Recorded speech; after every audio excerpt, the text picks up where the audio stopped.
तो लेबनान में लगातार धमाके हो रहे हैं और एक के बाद एक खबरें आ रही हैं धमाके से जुड़ी हुई और अलग अलग तरीके सामने आ रहे हैं। कम्युनिकेशन डिवाइसेस जो आ रहे हैं, अलग अलग कम्युनिकेशन डिवाइसेस आ रहे हैं और वो डिवाइसेस बता रहे हैं कि कहीं ना कहीं अब लेबनान में किसी के पॉकेट में कुछ भी रखा है वो सुरक्षित नहीं है। और इस वक्त एक बड़ी खबर आ रही है, ब्लास्ट में मरने वालों की तादाद में इजाफा हुआ है। लेबनान ब्लास्ट में अब तक 36 लोगों की मौत हुई है।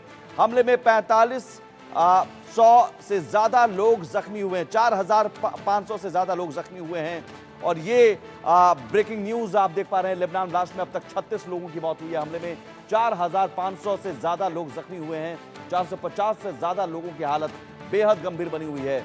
तो लेबनान में हालात अभी लगातार खराब होते जा रहे हैं इस लिहाज से। और देखिए तस्वीर में देखिए, पेजर ब्लास्ट पहले हुआ, फिर अब वॉकी टॉकी अगर किसी के पास है वॉकी टॉकी में ब्लास्ट हो जा रहा है।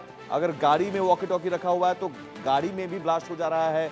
कम्युनिकेशन डिवाइसेस जितने भी हैं, चाहे वो घर में रखे कोई सामान हो, उपकरण हो, किसी भी तरह के इस्तेमाल करने वाली चीजें हों, उसमें ब्लास्ट हो रहा है। और ये मोसाद का नया हथियार है। हम आपको सिलसिलेवार तरीके से बताते हैं कौन कौन से वो मोसाद का नया हथियार है। और ये तकनीक के इस्तेमाल से जंग का एक नया तरीका है, युद्ध का एक नया तरीका है। आपको बताते हैं मोसाद का नया हथियार पेजर है, मोबाइल पर्सनल रेडियो सेट्स अगर किसी के पास हैं तो ये तीनों कम्युनिकेशन डिवाइसेस में ब्लास्ट हुए हैं। लैपटॉप अगर किसी के पास है या फिर वॉकी टॉकी है। सोलर पैनल का भी इस्तेमाल होने लगा है, अब सोलर पैनल में भी ब्लास्ट किए जा रहा है।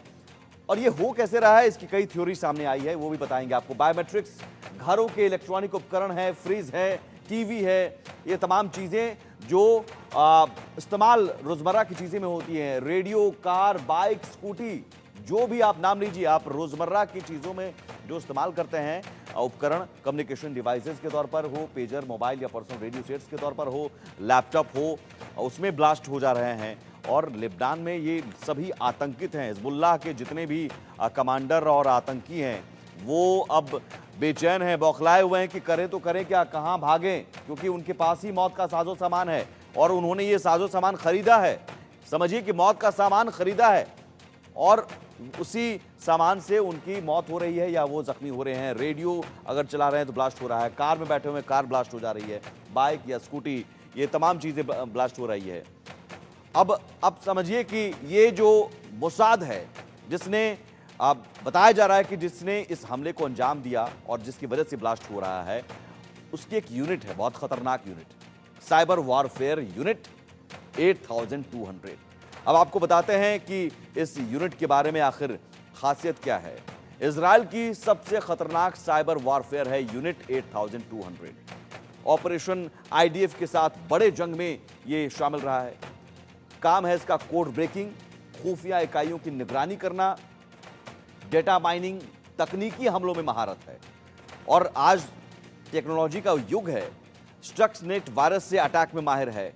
जो वायरस अटैक होता है सॉफ्टवेयर में, उसमें वो माहिर हैं। तकनीकी हमलों के जरिए देखिए लेबनान में कैसे तबाही मची हुई है। तो इसके पीछे ये मोसाद की यूनिट 8200 जिसने कहर बरपाया है।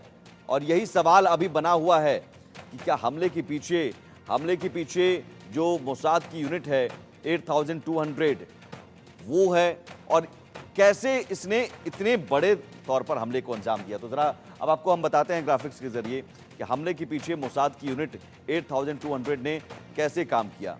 अब ये समझिए कि ये नाम जो है मोसाद की 8200 यूनिट, 12 महीने पहले हमले की प्लानिंग हुई। यूनिट ने 5000 पेजर में विस्फोटक डाले, 5000 पेजर में। सिग्नल इंटेलिजेंस के जरिए डिवाइस में बदलाव किया गया और इसके लिए एआई तकनीक का इस्तेमाल किया गया। हमले के लिए एआई तकनीक का इस्तेमाल और हमले के पीछे ये यूनिट 12 महीने से काम कर रही थी, 1 साल से काम कर रही थी। और तब जाकर किसी को कानो कान पता भी नहीं चला, भनक तक नहीं लगी कि वो जो पेजर खरीद रहे हैं, जहां से उस पेजर में विस्फोटक हैं, जो जेब में वो पेजर रख रहे हैं या वॉकी टॉकी रख रहे हैं, उसमें विस्फोटक हैं। लेकिन जंग का एक अपने आप में नया तरीका।